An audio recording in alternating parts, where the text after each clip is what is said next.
जलसाए सालाना के सामान के दिन हैं, अल्लाह से कुछ वादा पैमान के दिन हैं।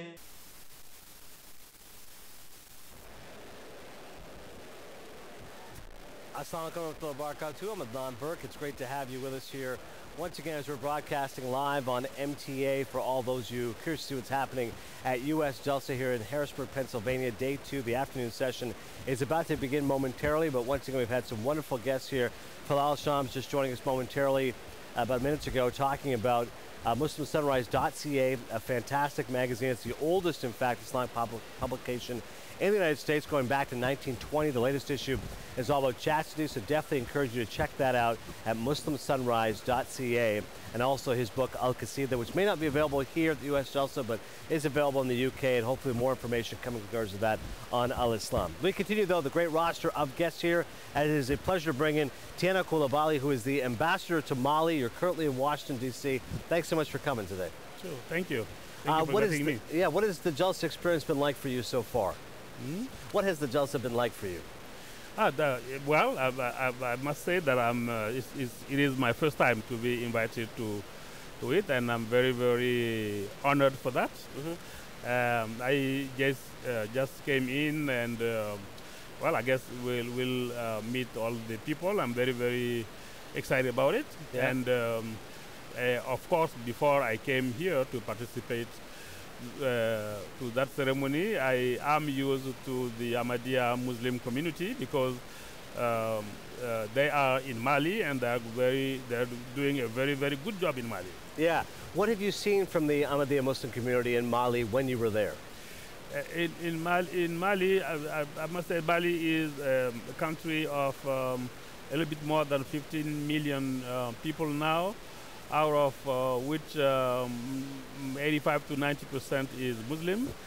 And of that Muslim population, the Ahmadiyya is many tens of thousands of Ahmadiyya. And their special characteristic is that they are very, very committed to the religion. They are very, very committed to peace living with other Muslims, and obviously also non-Muslims, and that's what I knew of them first. And I know also that the Humanity First, which is part of the Ahmadiyya community, is running many projects in Mali to help young boys and young girls. They have medical clinics, they have schools, and they have sewing centers for the girls. So it's on the spiritual level, great harmony with the rest of the population, but also helping the authorities, helping the government solve day-to-day problems, because when you help young persons to have job and get a living for themselves, then you solve big source of problems. Yeah, you look at what's happening right now in the world at large, and you can speak to that when you look at issues like poverty and trying to overcome all those challenges. When you're seeing what's happening in Mali, how has the Ahmadiyya community tried to help those issues like poverty and starvation, particularly through Humanity First?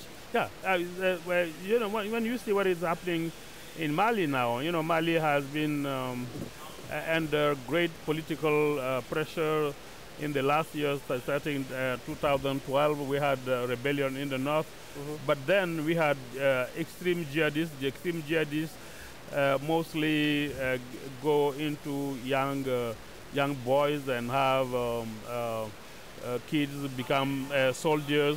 Right. That is because they don't have anything to do. They don't have jobs.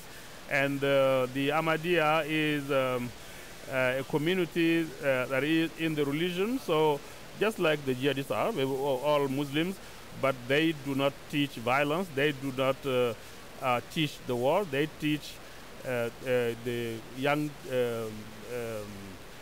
boys and young girls how to work on themselves, how have their job and have their own income, have their own living, and that increases, of course, the national wealth, and yeah, of course it goes into peace, but it's what the government likes most. Yeah, no question about that. Yeah. How have you found the experience now for yourself, coming from Mali, living in the United States, being being the ambassador to Mali?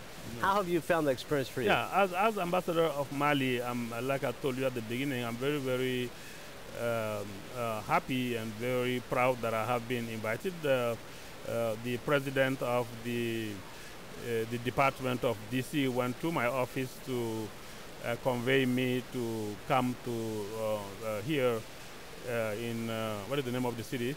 Here in Harrisburg, Pennsylvania. In Harrisburg, to come and attend the Jalsa.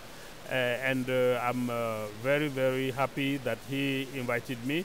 And my presence here, my attending, is for me the way to prove that Mali is happy in its cooperation with the Ahmadiyya community, that we are very, very happy with what you're doing, the way you are conducting Islam around the world, and mostly in Mali. That's the reason why I'm here, and I just hope that my coming here will be considered by the Ahmadiyya community as the proof of the commitment of Mali to continue in its cooperation with the Ahmadiyya community. I think that certainly is the case, because people will appreciate the fact you made the effort to come here, the journey it takes. They can see the cooperation, like you said, between Mali and the United States.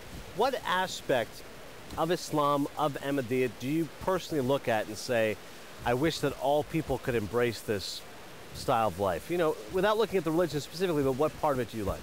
Yeah, well, so maybe I will repeat myself. The aspect that I like most are two of them. The first is, I would say a smooth Islam, meaning no violence, no extremism, just normal Islam. Teach people how to love one another, because that is what Islam says.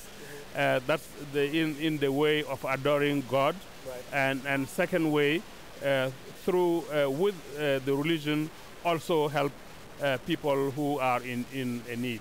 That's the two things that I mostly see in Ahmadiyya, and that I mostly like in Ahmadiyya. Well, we appreciate that. I mean, as we're about to finish up, I'm just curious for you specifically, what prompted you to become an ambassador? What was the decision-making process for you personally to want to get into this line of work? No, I'm the ambassador of my country to the United States. I was appointed by the president to, the ambassador represents the president of his country before the president of the United States. So anything that happens here in the United States and that is of interest for Mali, I should commit myself in it. So it's because I'm the ambassador of Mali in the U.S. and that the Ahmadiyya community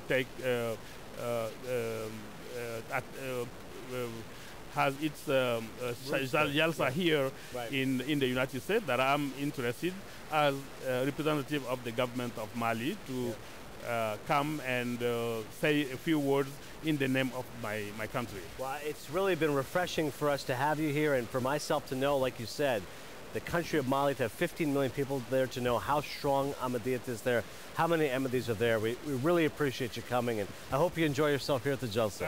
I hope so, and I'm sure it will. Okay, Tiena COULIBALY, who is the ambassador to Mali, really appreciate him coming by, and hopefully he enjoys himself here at the Jalsa as we continue live coverage continuing here on MTA. फिर जलसाए सालाना के सामान के दिन है, अल्लाह से कुछ